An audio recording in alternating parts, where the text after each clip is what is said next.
Muy buenas tardes a todas, todos y todas quienes nos acompañan en una nueva sesión correspondiente al mes de agosto del Seminario Permanente de Investigación y Extensión en Educación No Sexista e Interseccional de la Historia, las Humanidades y las Ciencias Sociales. Este es un proyecto financiado por la Dirección de Vinculación con el Medio y Extensión de la UNCE desde el año 2021 y cuenta con el apoyo de la Oficina de Género y Sexualidades de la UNCE. Desde el año 2022 establecimos un vínculo con el equipo parte de la Unidad de Género de la Universidad de Chile a través de esta invitación para ser colaboradores del proyecto INES Género, Capacidades y Competencias para la Equidad de Género en Investigación, Creación e Innovación. Este seminario se ha convertido en un espacio de reflexión, diálogo, participación y análisis interdisciplinarios con miras a responder a las demandas institucionales establecidas en el modelo educativo de la UNCE, demandas nacionales en concordancia con la propuesta del Mineduc y demandas extranjeras en torno a lo que establece la UNESCO sobre la necesidad de generar espacios de equidad e igualdad de género en la educación. Este seminario, proyectado en 3 etapas, este es nuestro tercer año de implementación, donde buscamos fortalecer la docencia universitaria, aportando a transversalizar la perspectiva de género desde un enfoque interseccional. Desde la investigación, esperamos que se puedan generar grupos de investigación potenciando de esta forma las redes intra y extramuros.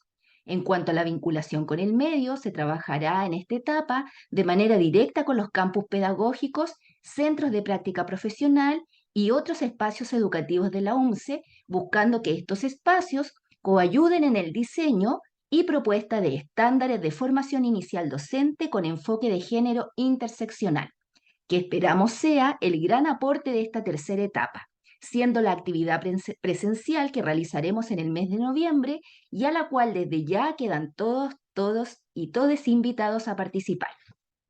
Por temas de organización y buen desarrollo de la jornada, los micrófonos están desactivados, por lo que les invitamos a realizar sus preguntas a través del chat compartido que tenemos, las cuales serán respondidas por nuestro invitado al finalizar su presentación.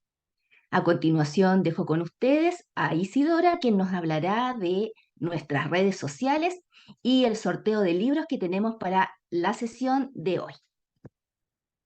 Hola, buenas tardes a todas, todos y todes. Primero que todo, les invitamos a seguirnos a nuestras páginas web, educacionnosexista.cl, también a nuestro Instagram, Educación No Sexista. También pueden ir a la página de YouTube a ver nuestros antiguos videos o las sesiones anteriores de los diferentes años y la del día de hoy en Seminario de Educación No Sexista 152. Y también el día de hoy vamos a tener 2 libros para el sorteo que van a ser en base a una encuesta que van a tener a lo largo de todo el seminario o de toda la sesión de hoy, que van a ser Mujeres Bacanas, de 4 autoras: Fernanda Caro, Sofía García Huidobro, Concepción Tallinilla e Isabel Pla, y también Chimamanda Noche. Las personas que lo ganen tienen que venir a retirarlo a la universidad en la entrada 774 de 1 a 5 de la tarde desde el día lunes. También le hacemos paso ahora a la profesora Cristina Jara, que nos va a presentar el exponente de... Bien, el día de hoy nos acompaña Sebastián Cepeda, de la Facultad de Historia. Acá estoy, perdón. De Historia, Geografía y Letras de nuestra universidad. Contarles que Sebastián Cepeda es profesor de Castellano y Comunicación y magíster en Ciencias de la Comunicación de la Universidad de Tarapacá y es doctor en Lingüística de la Pontificia Universidad Católica de Chile. Y hoy nos compartirá la charla titulada Justicia Sociolingüística para una Escuela Inclusiva. Entonces, le damos el pase a Sebastián. Muchas gracias por la charla que nos va a compartir y les invitamos a todos entonces a dejar sus comentarios en el chat para al finalizar la charla comentárselas a nuestro invitado. Muchas gracias, Sebastián. Es todo tuyo entonces la sesión del día de hoy. Gracias, Cristina, gracias a todos los que están presentes y también quiero agradecer la invitación que me hicieron en participar en este seminario con una temática a la que le he dedicado algunos años desde el espacio de la investigación, pero también desde el espacio de la docencia universitaria y en algún momento desde la docencia escolar, ¿no? Entonces es un tema que en general me interpela bastante.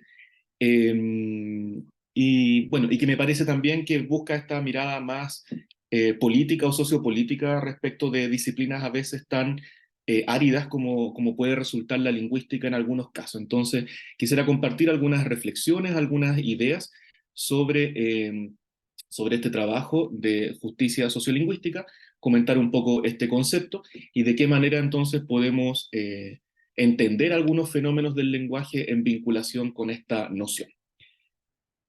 Esta es una frase, ¿cierto? Un extracto de un trabajo de campo realizado por allá por el 2017 en la localidad de Melipeuco. En ese tiempo este joven tenía, esta joven, si no me recuerdo, tenía 16 años. Fíjense lo que dice. Dice: yo sé que mi profesora le pone harto empeño en que yo hable bien. Me enseña harto eso de la norma culta y las cosas formales, y está bien. Me gusta que mi profe lo haga.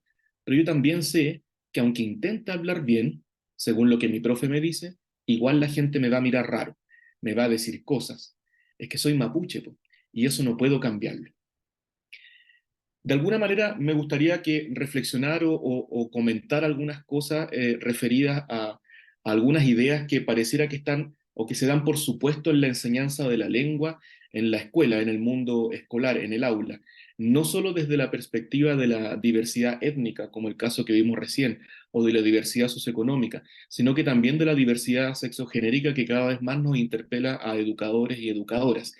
En ese sentido, existe actualmente una tensión en el currículum en las bases curriculares para lengua y literatura, tanto en educación media como en educación básica, y esta tensión está sostenida entre la idea de la regla, ¿no?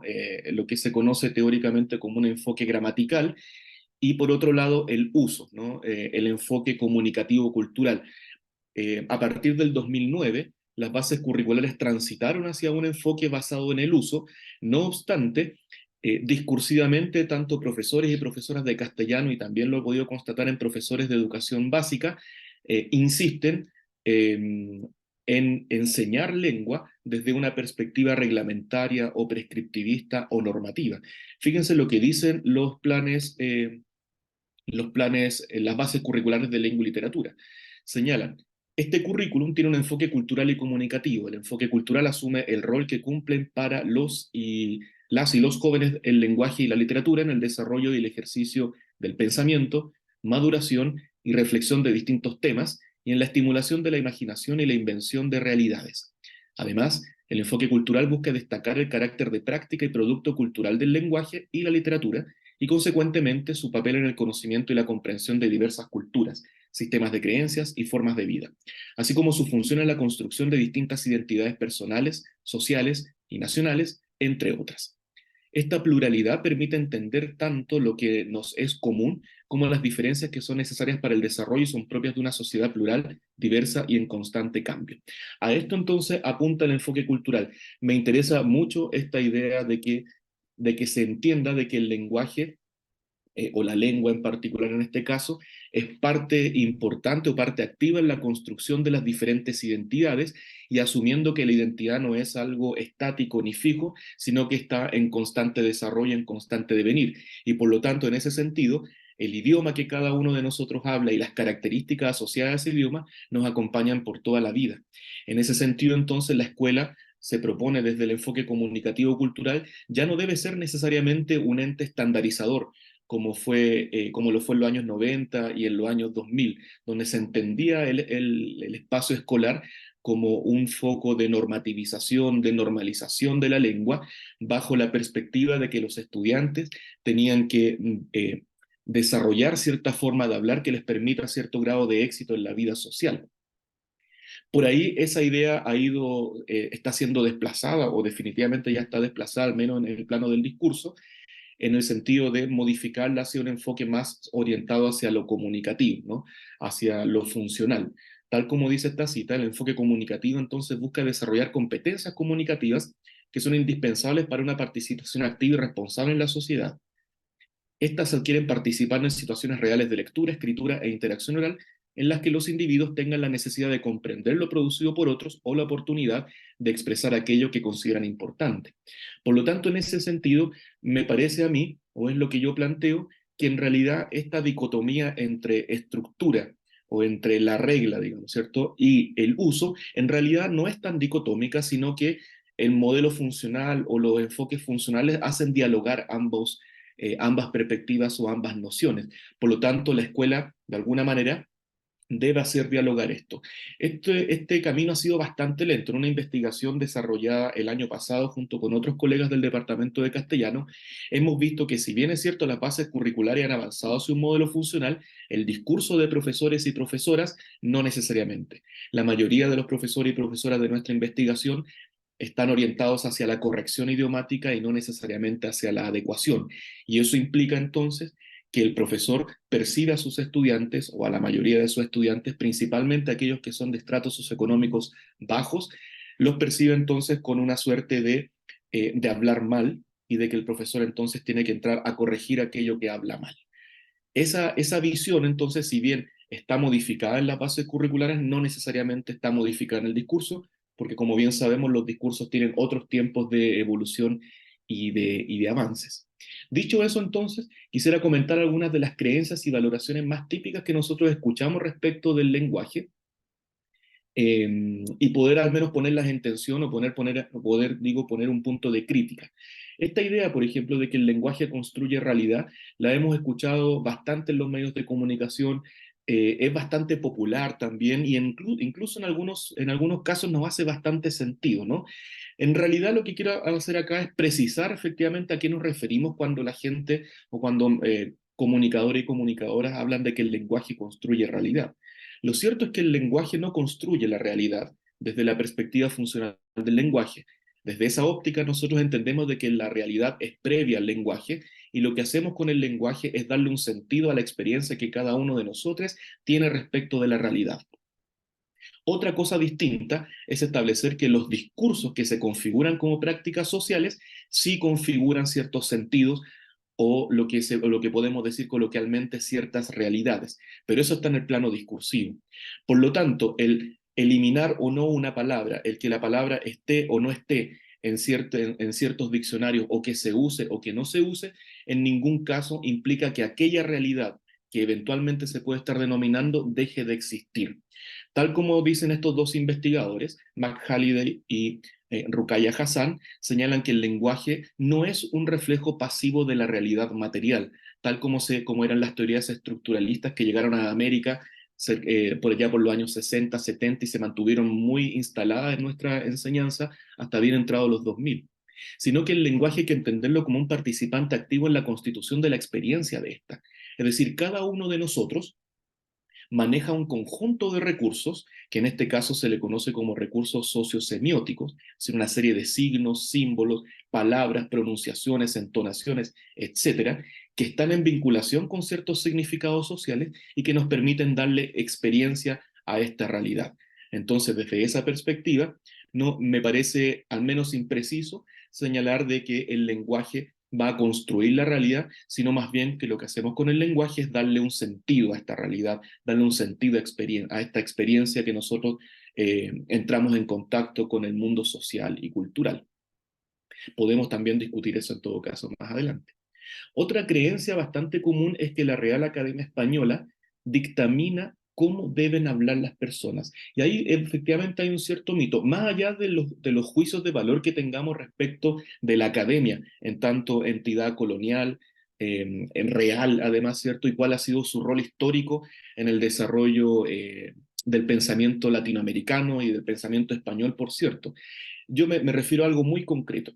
En el año 2004, en el último Congreso Internacional de la Lengua Española que se celebró en Rosario, Argentina, la Real Academia y la Asociación de Academias de la Lengua Española, ASALE, que corresponde a todas las academias que hay en los países que hablan español, entidad que reúne a las 23 academias de otros países predominantemente hispanohablantes, porque también hay academias en Filipinas, en Estados Unidos, etc., firmaron el documento titulado Nueva Política Lingüística Panhispánica. ¿Y qué dice? Básicamente que a partir de ese momento el modelo normativo ya no sería el propuesto por la Real Academia, sino el consensuado con todas las academias, que serían corresponsables de la elaboración del diccionario y de la gramática. Y eso, al menos en el papel, al menos en la declaración. Pero ¿qué dicen estos autores, Bonin y Lauría? Ellos señalan que en la práctica, y esto también uno lo ha podido constatar en la investigación, en la docencia, la norma lingüística sigue siendo, con algunas pocas excepciones, el castellano de Madrid, aunque ahora nadie patalea. El tema de que efectivamente la academia no dictamina las formas de hablar. En rigor, ¿cierto? No hay ningún documento en que la academia esté diciendo que las personas debemos hablar de tal o cual manera. En general, la academia va a regular la ortografía y algunos aspectos de la gramática, y en ese sentido uno puede tener algunas aprehensiones más bien teóricas o conceptuales, pero en términos de oralidad la academia nunca se ha pronunciado en términos oficiales.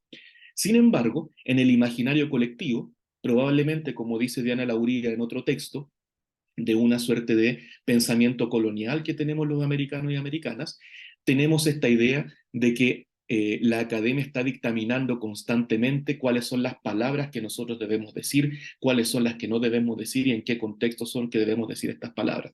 Esto queda de manifiesto en variados estudios e investigaciones vinculados con actitudes lingüísticas, en donde en general las personas declaran, a veces de manera explícita y a veces de manera más implícita, que el modelo de prestigio está generalmente asociado con dos cosas: con la norma madrileña o la norma toledana o centro-norteña, me refiero al español de España hablado en la zona centro, y en algunos casos también con el castellano que se habla en algunas capitales americanas que en algún momento fueron capitales virreinales, ¿no? Principalmente Lima. Pero eso está en el imaginario, porque en la práctica las personas hablan de acuerdo a sus contextos sociales. En Chile particularmente, los modelos de prestigio están asociados, por lo menos así lo ha dejado en claro la evidencia, están asociados con el habla de hombres de edad mayor, estoy hablando de 50 años en adelante, de estratos socioeconómicos altos, con formación universitaria y que viven en la capital. Entonces, eso es lo que está en el imaginario, o eso es lo que las personas entienden cuando decimos hablar bien. Y en la contraparte, hablar mal generalmente está asociado a un habla juvenil de estrato socioeconómico bajo. Entonces, ahora, uno podría preguntarse históricamente de dónde surgen estos patrones de prestigio y estigma, y en general tiene que ver con cómo fue el desarrollo y cómo fue la instalación de la lengua castellana en nuestro país, muy distinto a cómo fue en Argentina, por ejemplo. Otra creencia, otra idea, ¿cierto?, que también circula es esto relacionado con el lenguaje inclusivo en cualquiera de sus formas, ¿no? Sea el uso de la E, de la arroba, de la X, etcétera. Y que señala que algunos detractores de esto indican que el lenguaje inclusivo en realidad va en contra de la gramática del español, indicando que si el español ya tiene un masculino colectivo, ¿cierto?, un masculino que incluye a, a todos los sujetos de una oración, entonces no habría necesidad de crear o de inventar, entre comillas, una nueva forma o un nuevo género gramatical. Lo cierto es que desde una perspectiva funcional, eso no es así, ¿no? Nosotros desde el funcionalismo entendemos que el lenguaje no es algo estático, el lenguaje está en constante evolución y esa evolución está directamente vinculada con condiciones y circunstancias sociales y culturales. Por lo tanto, el repertorio que todas las personas tenemos va a ser diferente en el sentido de cómo hemos ido interactuando con esta realidad o con este mundo social. Por lo tanto, hay personas que tienen un repertorio lingüístico mucho más amplio y hay personas que tienen repertorios lingüísticos más escasos o más restringidos. No obstante, el lenguaje también nos permite la creación de nuevas formas. Lo que pasa es que en este caso del lenguaje inclusivo, esta creación afecta al nivel gramatical, que es algo que en general no hemos visto históricamente. Hemos visto muy claramente innovación lingüística en el espacio léxico, ¿no? Cuando se crean palabras o cuando se eliminan palabras, etc. Pero en el ámbito gramatical eso había sido bastante resistente.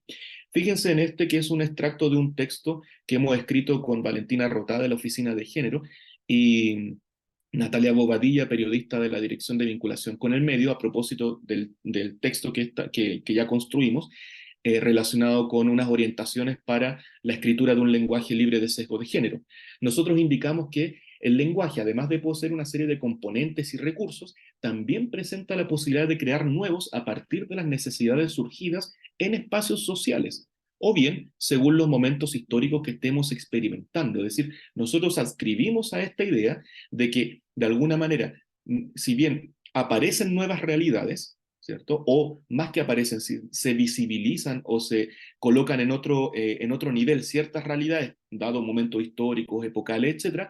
Por lo tanto, el lenguaje tendría la necesidad ética de poder referir a esas realidades que están siendo visibilizadas.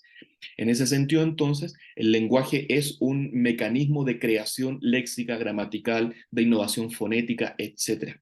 Hay palabras que hoy en día están en desuso o que solo son utilizadas por personas de mayor edad, como por ejemplo la palabra paletó, la palabra abacanado o abacanada, acartonado, acartonada, pipiripao, calugazo, etc. Ahora, el hecho de que esas palabras ya no estén en uso, ¿significa que esas palabras dejan de existir? Lo cierto es que no. Esas palabras están en desuso porque probablemente las personas que las utilizaban ya no las siguen utilizando y por razones que sociolingüísticamente podemos examinar en profundidad, no permearon a las generaciones más jóvenes, ¿no? Estas palabras simplemente dan cuenta de que ciertos usos responden a necesidades comunicativas de determinadas épocas. Por lo tanto, el lenguaje nos permite crear nuevos recursos con los componentes que ya existen. No se trata de algo fijo ni estático, muy por el contrario, nos permite conectarnos con la realidad social, con la realidad cultural e histórica y así darle un sentido a la misma. En ese sentido, entonces, el lenguaje inclusivo no va en contra de ninguna gramática porque la gramática no es algo estático. La gramática nosotros desde esta perspectiva funcional la entendemos simplemente como un conjunto de elementos mediante los cuales podemos hacer virtualmente infinitas combinaciones o podemos crear diferentes palabras, formas, oraciones, etcétera, que vayan dando cuenta de las necesidades sociales que van existiendo. Por lo tanto, desde mi perspectiva y de la perspectiva de la sociolingüística en general y de los lingüistas, me atrevería a decir, el debate del lenguaje inclusivo no es un debate lingüístico, no es un debate teórico, no es un debate técnico desde el espacio lingüístico, sino más bien es un debate ideológico o glotopolítico, es decir, de qué manera los aspectos políticos se vinculan con el lenguaje. Por lo tanto, las reacciones que hay sobre el lenguaje inclusivo hay que entenderlas también desde esa perspectiva. No son reacciones lingüísticas, son reacciones ideológicas. Miremos este extracto que dice lo siguiente: la charla fue hace un tiempo y el caballero tenía argumentos gramaticales, entre comillas, ¿no?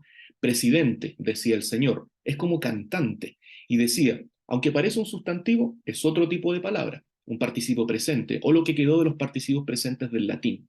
Una palabra que señala a quien hace la acción, quien preside, quien canta. Justamente no tiene género. O vas a decir la cantanta. Probablemente este argumento lo hemos escuchado en algunos diputados de nuestra nación e incluso en algunos comunicadores en medios masivos, ¿no? Sin embargo, dice, en la mesa corrió el silencio de la duda. Fue un instante y lo cortó la voz decidida de la escritora Claudia Piñeiro. ¿Y sirvienta tampoco decís? ¿O presidenta? No, pero sirvienta sí. Ustedes recordarán que el año pasado la alcaldesa de Santiago se refirió a las fiscalas y los fiscales, y fue bastante criticada en ese sentido, señalando que la palabra los fiscales en sí ya incluía fiscalas y fiscales, ¿cierto? No obstante, desde una perspectiva funcional o lingüística incluso, uno tendría que decir, bueno, ahí no hay ningún problema.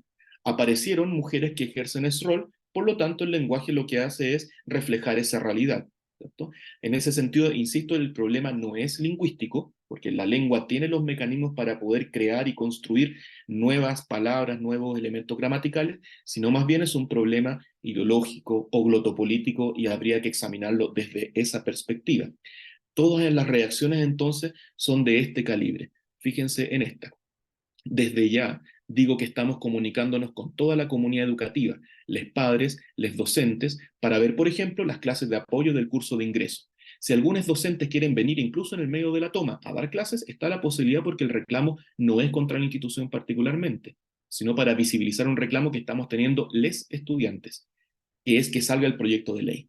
Hay pocas diputadas que están indecises y queremos demostrarles que a nosotros no nos va a pasar por el lado por el lado que sigan muriendo mujeres o que decidan frenar eso e ilegalizar el aborto. Este es un extracto de una estudiante secundaria argentina del año 2018 en la toma de su escuela. Fíjense las reacciones que aparecieron en los periódicos argentinos de la época. Esto está tomado de un paper de Cardelli del año 2018 en la página 100. Una persona dice, señora, sa hija ha nacido con retrasos mentales severos. O sea, ahí está caricaturizando probablemente, no probablemente, está caricaturizando y ridiculizando la forma de hablar de esta estudiante. Otra persona dice, pobre chica, me agarra pena. Perdón, fui poco inclusivo. Pobre chique, me agarra el pene. También entonces ridiculizando y sexualizando incluso la manera de hablar de esta estudiante. Habla bien la concha de tu puta madre, anteojuda incogible. También entonces ahí vemos un grado de violencia de género bastante inaceptable, solo porque la estudiante decidió ocupar una forma de lenguaje inclusivo.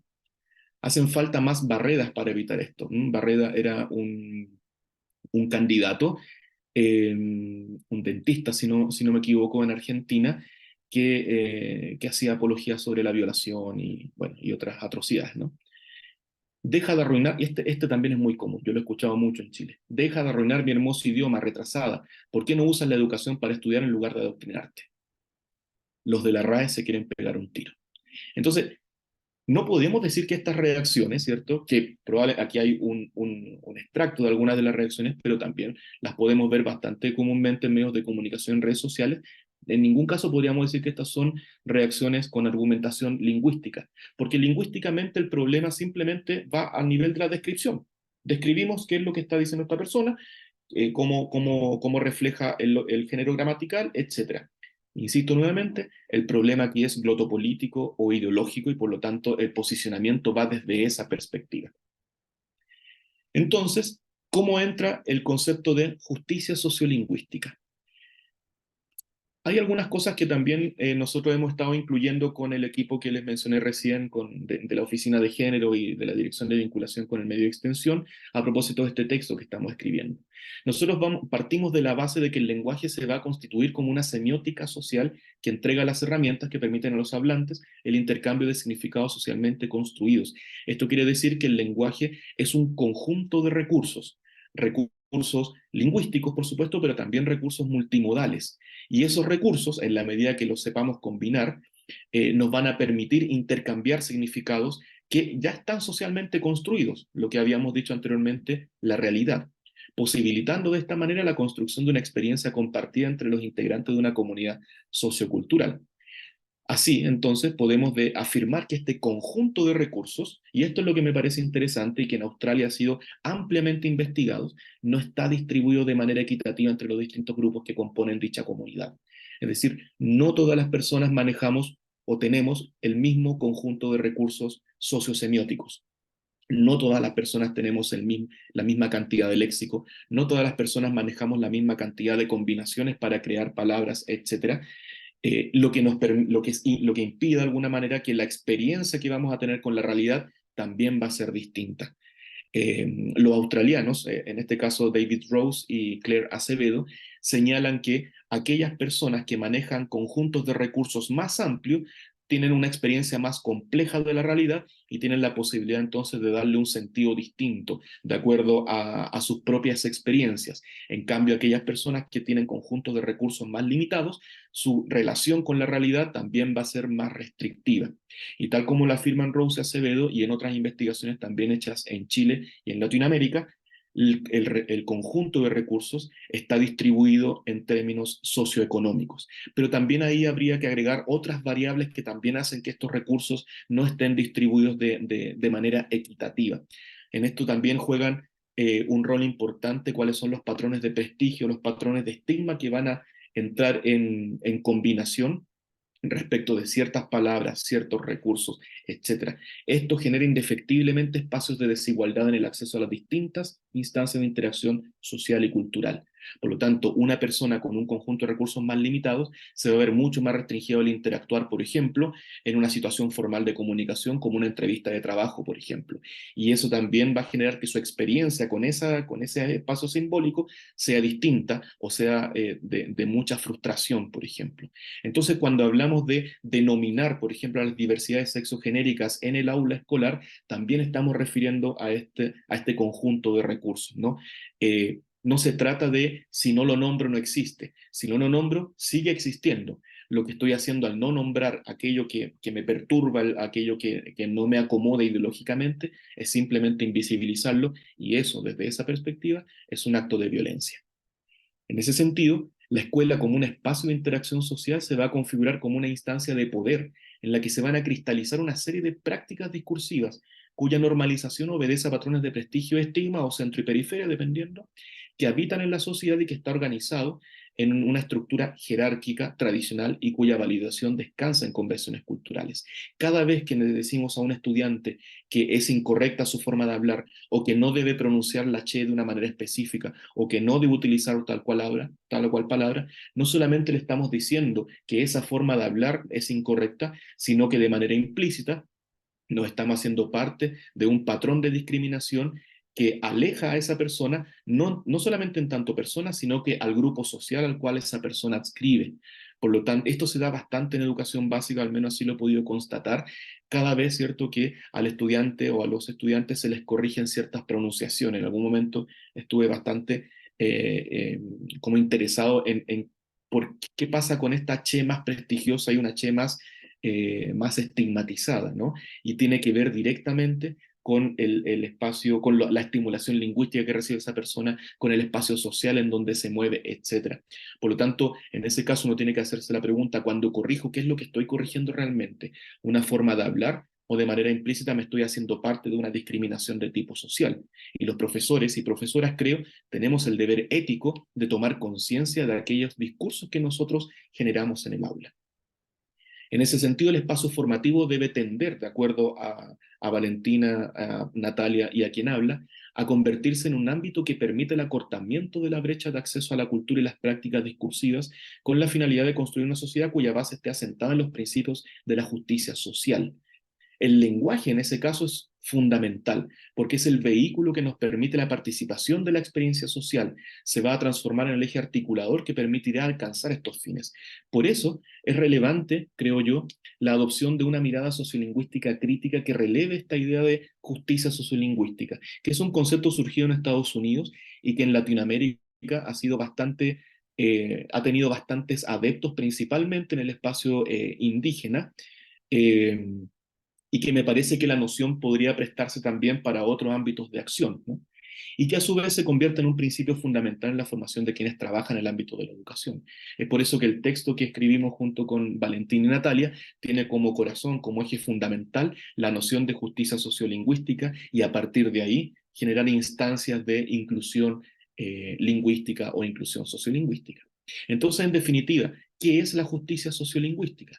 Es una noción teórico-práctica de carácter crítico que se va a oponer a la utilización de conceptos como lengua estándar, español estándar, variedad estándar, la idea de norma culta o norma inculta, entre otros, en la enseñanza de la lengua materna, que son conceptos muy populares que probablemente todos y todas nosotros alguna vez hemos ocupado cuando hablamos de que hay un castellano estándar, de que la escuela debe tender a la estandarización de la lengua, etc. En Chile particularmente permeó con mucha fuerza la idea de la norma culta y la norma inculta como una categoría de corrección e incorrección idiomática. No obstante, desde la justicia sociolingüística creemos que ello encubre una serie, no encubre, sino que invisibiliza, digo, las identidades que nuestros propios estudiantes están construyendo o ya fueron construidas, tanto de ellos como de otros grupos sociales. Por lo tanto, en realidad lo que debemos relevar son las variedades que nuestros propios estudiantes utilizan y a partir de ahí generar instancias de enseñanza o instancias de valoración. Virginia Zavala, la de la cita que está aquí en la lámina, que es digamos, una lingüista peruana, o que trabaja en Perú en realidad, en Lima, y que ha desarrollado o ha ampliado este concepto de justicia sociolingüística, principalmente hacia las comunidades indígenas en Perú. Ella señala que por más que la persona aprenda la variedad estándar, va a seguir siendo discriminada a partir de otros criterios, como los raciales, por ejemplo, pues las maneras de usar la lengua siempre son parte de otros signos y conductas que adquieren carga ideológica. Por lo tanto, tal como decía el joven de 16 años, que él está agradecido de que su profesora le enseñe a hablar bien, le enseña esto de la norma culta, él sabe, a los 16 años, sabe que aunque hable bien, aunque intente imitar ese hablar correcto, sabe que lo van a discriminar por su condición de mapuche, por su condición de joven, por su color de piel, por su forma de vestir, por la música que escucha, etc.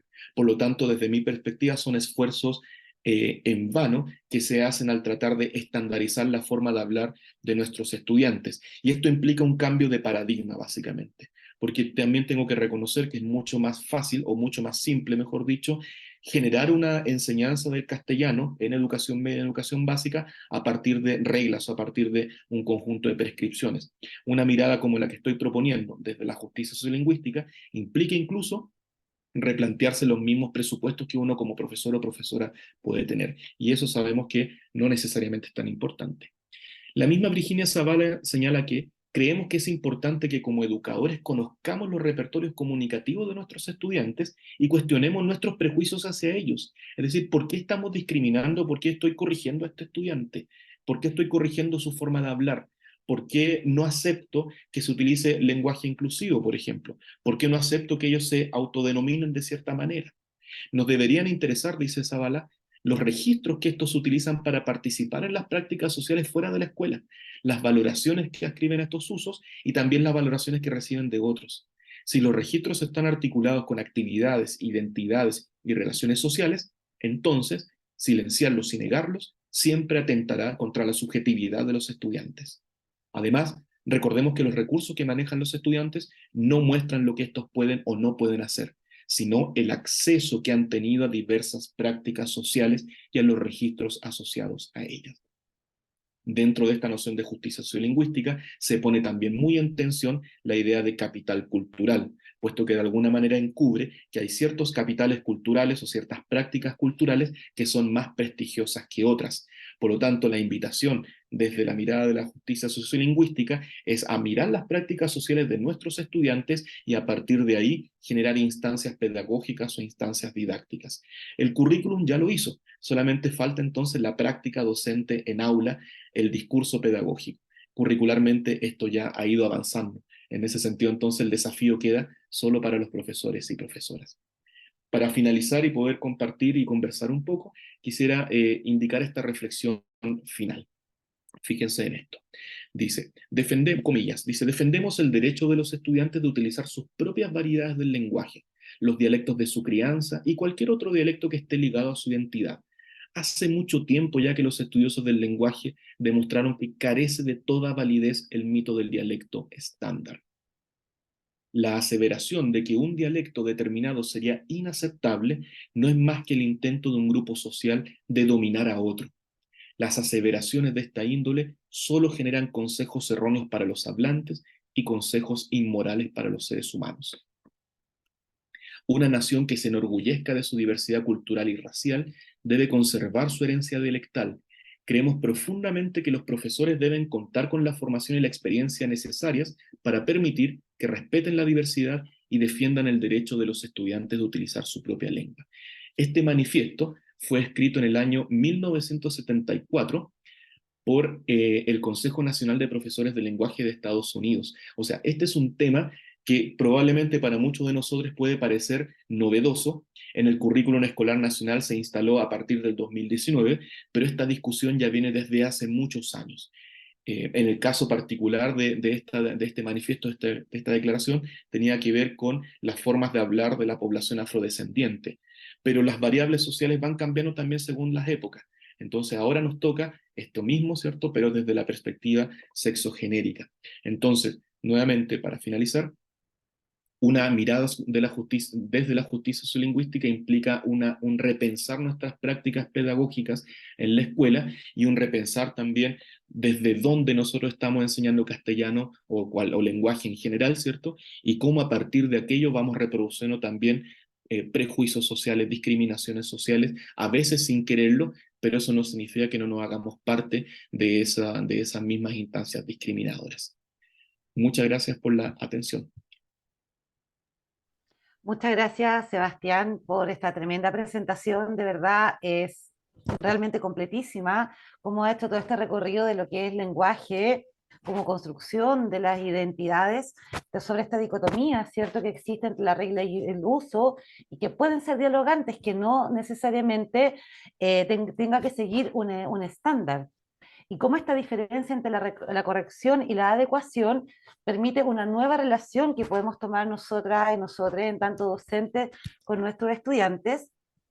Y sobre todo los mitos que fuiste también como un poco limpiando, digamos, como que el lenguaje no construye la realidad, sino que en verdad es el discurso el que va creando esta realidad, y que este discurso tiene un componente bastante elitista, como tú mismo decías, que un modelo de prestigio, por ejemplo en Chile, que un hombre mayor de 50 años universitario, de un estatus socioeconómico alto.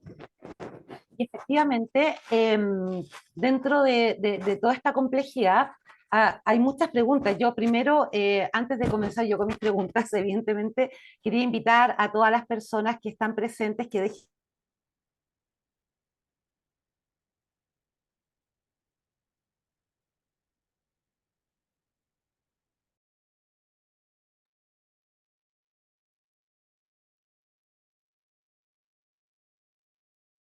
y en este momento está bastante presente debido a toda la contingencia, los 50 años, digamos, la lamentable pérdida el año pasado de este proyecto de nueva constitución que ha retrotraído, digamos, como las fuerzas de avance, y ha levantado una reacción conservadora bastante potente, y que se van apoyando efectivamente, por ejemplo, con la RAE. Yo acá justo lo busqué porque yo me acuerdo de haberlo visto en Twitter, que tú decías que la RAE no tenía este permiso, pero sí lo quiero leer porque le estaban preguntando por esta plataforma que ahora es X, ¿cierto?, sobre el uso de los arrobas o de la letra E. Y responde que el uso del arroba o de la letra E o de la X como supuestas marcas de género inclusivo es ajeno a la morfología del español, además de innecesario, pues el masculino gramatical ya cumple esa función como término no marcado de la oposición de género. Y esto del 21 de septiembre del 2020. Entonces, un poco comentar tu opinión sobre al respecto, y básicamente por qué seguimos yendo a la fuente, hasta la RAE, ¿cierto?, a tomarlo como casi la tabla de la ley, digamos, de nuestro idioma, y de esa forma es la que tenemos que hablar, y si no, hablamos mal. O sea, yo también en algún momento fui joven, del ¿cachai?, no podía, etcétera, y siempre fui retada, digamos, corregida, porque no estaba hablando bien, ¿cierto? No, o sea, yo no estaba hablando bien, yo no pertenecía, y eso que yo puedo decir que tengo el privilegio de ser estudiante universitaria. Me imagino cómo será para el resto de personas que no han tenido como esta formación.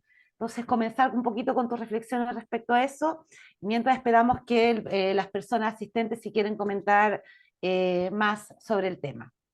Sí, es interesante ese tema porque, yo creo, y bueno, y hay alguna evidencia por ahí también que anda dando vuelta en términos como académicos en realidad. Ahí nos falta harta divulgación, hay un tirón de oreja para los lingüistas y las lingüistas, nos falta divulgar más estas cosas, pero bueno, sabemos que, o sea, hay una suerte de pensamiento colonial, si efectivamente esta idea de recurrir constantemente al diccionario de la academia o a RAE Consulta, que es el Twitter que utilizan, y tomar a la academia también como un referente, como una autoridad en la lengua, es un discurso que está instalado desde su nacimiento en 1716 y por diversas razones históricas, culturales, no nos hemos podido despercudir todavía.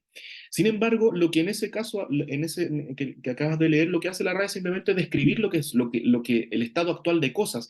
Pero también pensemos de que en ese sentido no está asumiendo un rol funcional la RAE, o en esa respuesta en particular, si no está simplemente, o sea, no está indicando la posibilidad de crear nuevas formas.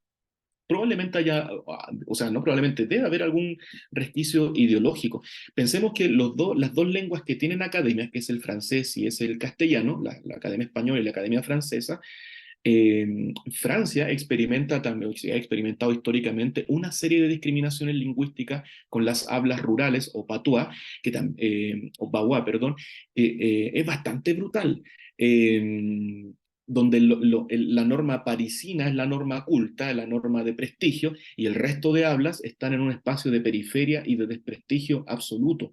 En América, si bien suceden cosas similares, es una cuestión que está más o menos implícita. A mí me llama mucho la atención de que todavía recurramos a la RAE. Yo recuerdo hace algunos años atrás cuando apareció en la tele, en las noticias, y empezaron a decir que la palabra ganarse, como venir a un lugar, como gánate para acá, gánate para allá, se incluyó en el diccionario. Y la reacción de la gente era como de alegría, era como, por fin la RAE me está reconociendo. Entonces, es como esta idea de volver a ese padre colonizador que le dio permiso ahora para usar. Pero si uno registra históricamente la palabra ganarse, es una palabra muy, muy, muy antigua. O sea, tiene un recorrido histórico bastante extenso. Entonces uno dice, ¿por qué ciertos usos que existen en nuestra lengua, en nuestro castellano hablado en este país, eh, tenemos que buscar ciertas validaciones? Yo creo que la respuesta ahí tiene que ver por la manera en la que instalamos el castellano en Chile, con toda la influencia de Andrés Bello y la idea de la norma española fuertemente anclada a nuestro país, porque la idea de la norma estaba muy vinculada con la construcción de los estados-nación, entonces no se podía, ¿cierto?, incluir a las hablas del bajo pueblo, decía Andrés Bello, hasta que aparece Rodolfo Lenz, ¿cierto? Uno de los primeros profesores del Instituto Pedagógico, señalando, oye, parece que aquí estas cosas no tienen nada que ver, el castellano de Chile está muy vinculado con el mapudungún y está vinculado con estas hablas populares. Bueno, y la historia de Lenz terminó bastante mal en ese sentido, ¿cierto? Hasta excomulgado fue, le prohibieron escribir en castellano, fue una paria, básicamente, en la época. Sin embargo, mucha de la investigación en lingüística se la debemos a él. Entonces, es interesante lo que señala respecto de cuál es nuestra relación con la RAE, es como esta relación conflictiva entre el colonizado y el colonizador, que me parece que se da en muchos otros espacios culturales, y algunos de acá deben saberlo mejor, probablemente. Claro, absolutamente. Es como un espacio de dominación, digamos, y de validación ideológica, porque se utiliza como fuente de verdad sobre quienes queremos, por ejemplo, incluir o no nos sentimos incluidas. Yo como mujer en el todos no me siento incluida y cada vez lo digo con mayor fuerza. Y que me digan que estoy incluida, ¿cierto? Es bastante violento también. Tenemos algunas preguntas de las personas que han venido. Por ejemplo, Sabrina dice, ¿qué ocurre con la distinción entre registro formal e informal en clases? ¿Cómo puede plantear esa diferencia sin caer en la distinción culto-inculto? Sí, eso es interesante y en general lo trato también en clase, porque la idea de registro siempre hay que entenderla, que los registros comunicativos son construcciones sociales también. Es decir, lo formal es porque hay acuerdos tácitos en la sociedad que vamos a decidir que ciertas instancias son formales y otras instancias son informales. Tradicionalmente, la didáctica de la lengua nos ha enseñado que el aula es un espacio de comunicación formal. Es algo que yo por ahí no estoy tan de acuerdo. Yo creo que el aula es un espacio donde hay muchos registros formales, informales, etcétera, pero me parece que la enseñanza, creo yo, y lo que he conversado también con profesores de colegio, ¿no?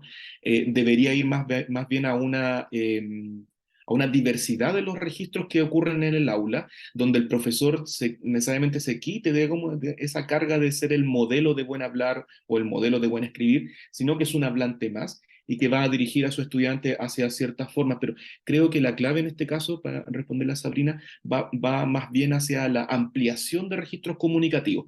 Está más o menos demostrado que los estudiantes que están en colegios y liceos con un alto índice de vulnerabilidad escolar manejan un repertorio de contextos comunicativos mucho menor que estudiantes que están en colegios y en liceos, bueno, no son liceos, colegios y escuelas de estratos socioculturales altos.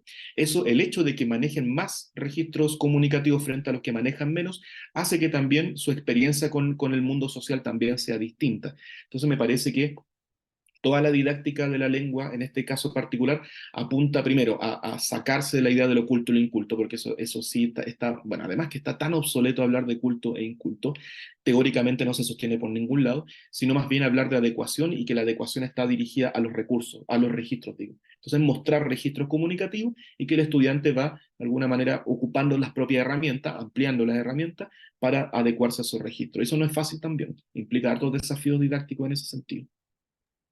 Sí, absolutamente. Bueno, también quiero recordarles a nuestras personas asistentes que contesten la encuesta. A nosotros nos ayuda bastante porque nos permite evaluar cómo han sido estas sesiones del seminario y están participando además en el sorteo de 2 libros, Mujeres Bacanas y Todos deberíamos ser feministas.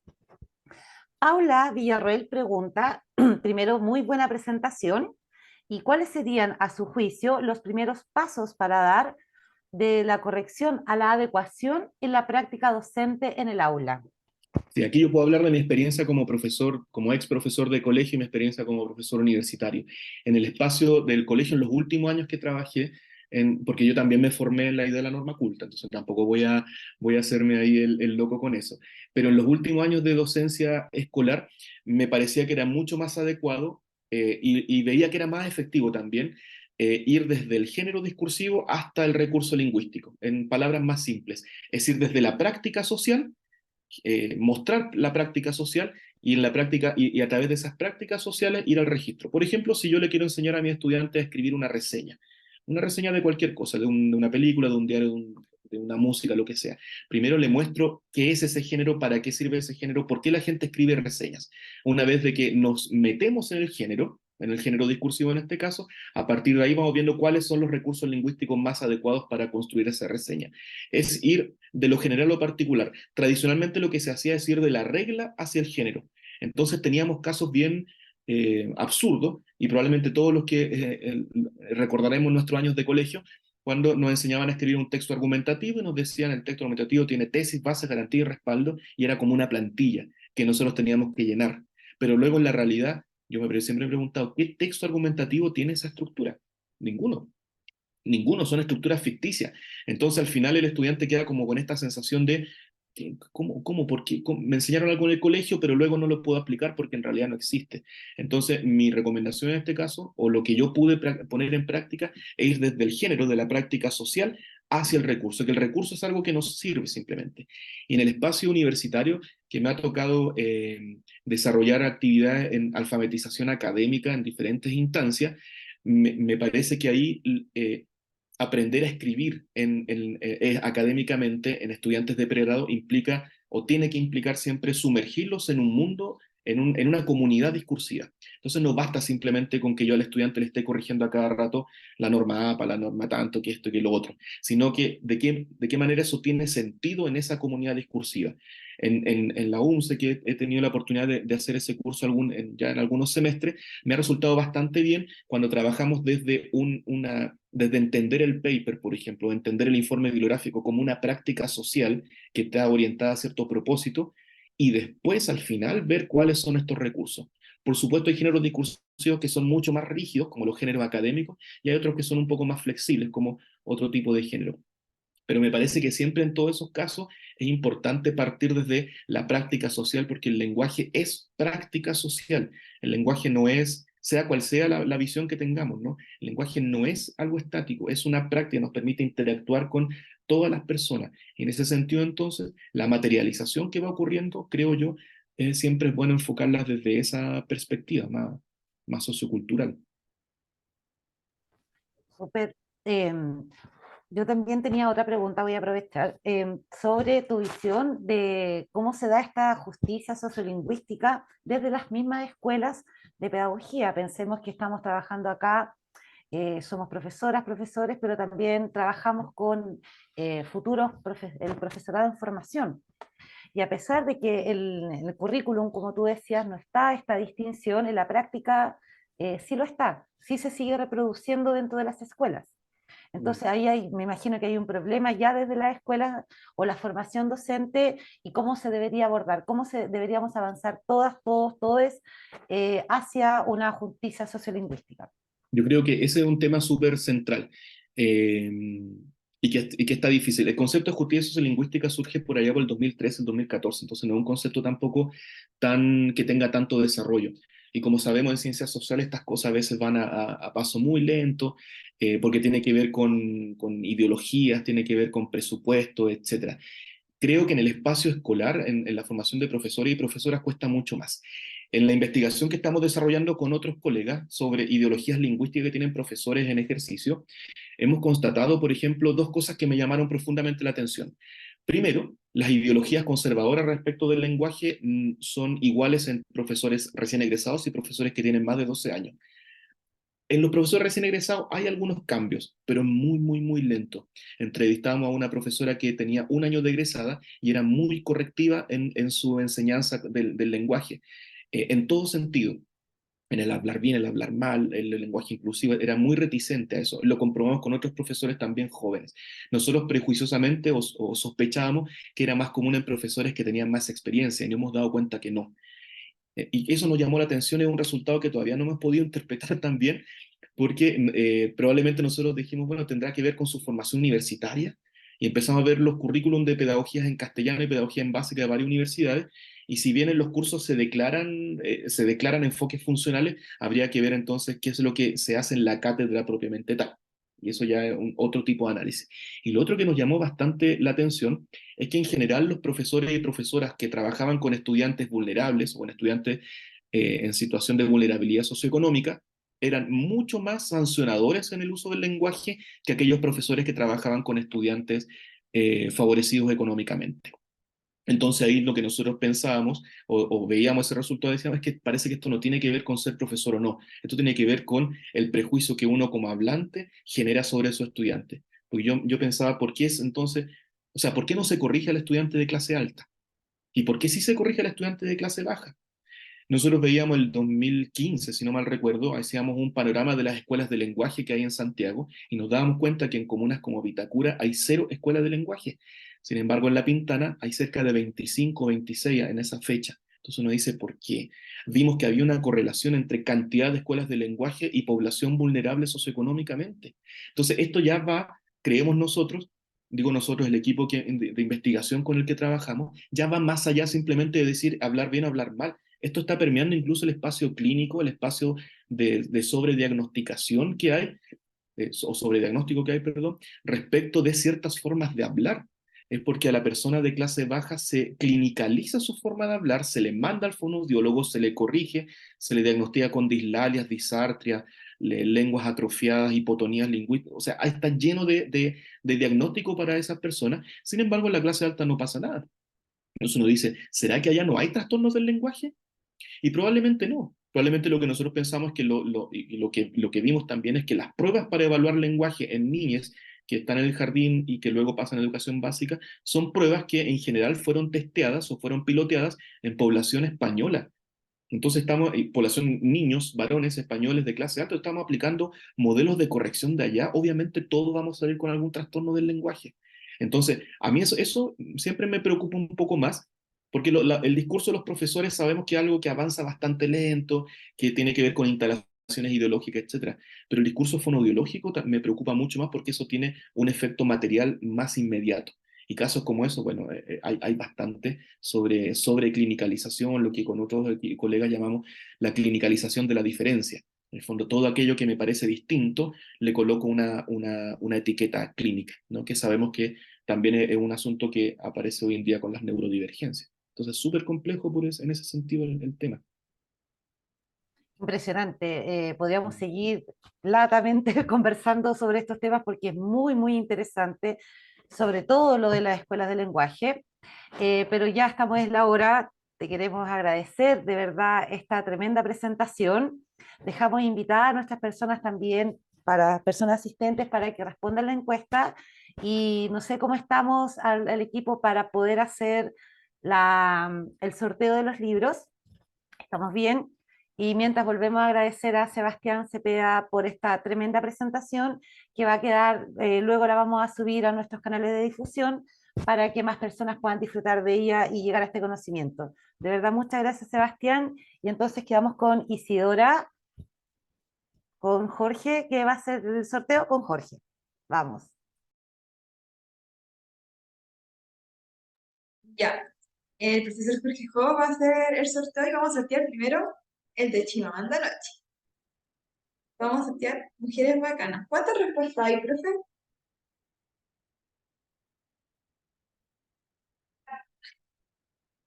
Está muteado, está muteado. Desmutéense. Tenemos a 7 personas, no sé si damos unos minutitos para que puedan responder a la gente que falta.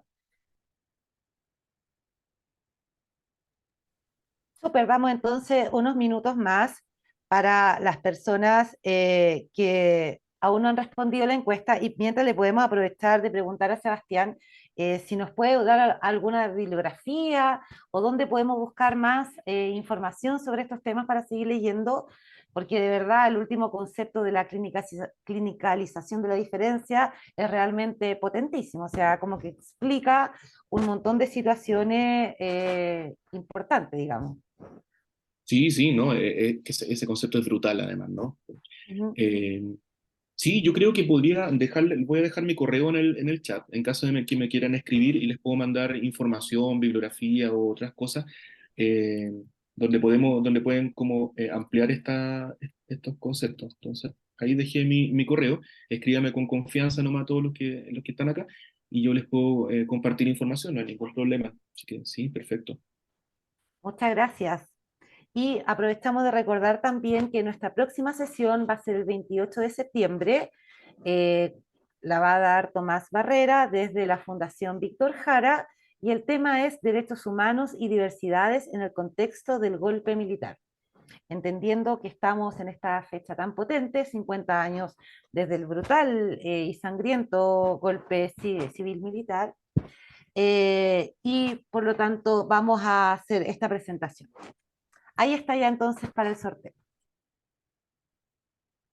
Muy bien. Espérense, que aquí justo una persona más se inscribió dentro de la encuesta. Como bien dijo Isidora, son 2 libros, así que el número de premios son 2. Nosotros utilizamos esta plataforma para hacer nuestro sorteo, así que los ganadores son, puse 3, pero bueno, 1 y 2, no sé, Isidora. Sí, tenemos el que dice puesto uno, que yo había dicho que el primero que íbamos a sortear era el de Chimamanda Nochitos, deberíamos ser feministas. Lo ganó Nancy Isabel Lagos Apa Plaza. Y el puesto número 2, que era Mujeres Bacanas, lo gana Tania Orellana Pardo. Tiene que venir a retirarlo a la oficina de partes que queda en la entrada Alessandri 774 desde las 10 de la mañana hasta las 5 de la tarde, al costado de portería. Así que eso, le damos muchas gracias a quienes ganaron, a quienes participaron y nos vamos a estar viendo en la siguiente sesión. Muchas gracias a todas, todos por su participación y en especial a Sebastián nuevamente, muchas gracias por esta presentación. Y bueno, en la oficina de partes, en José Pedro Alessandri 774, desde las 14 horas en adelante hasta las 15, creo, ahí pueden ir a retirar los libros, desde el día lunes. Y muchas gracias nuevamente a todas, todos, todos por su presencia. Les esperamos en la próxima sesión y eso, muchas gracias. Nos vemos.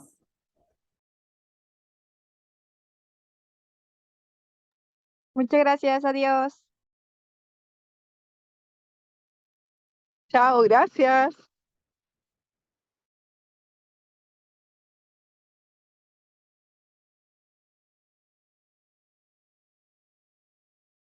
No voy a gritar porque me escucha aquí. ¿Cómo se Ahí llama la está. otra persona? La que era Ahí está.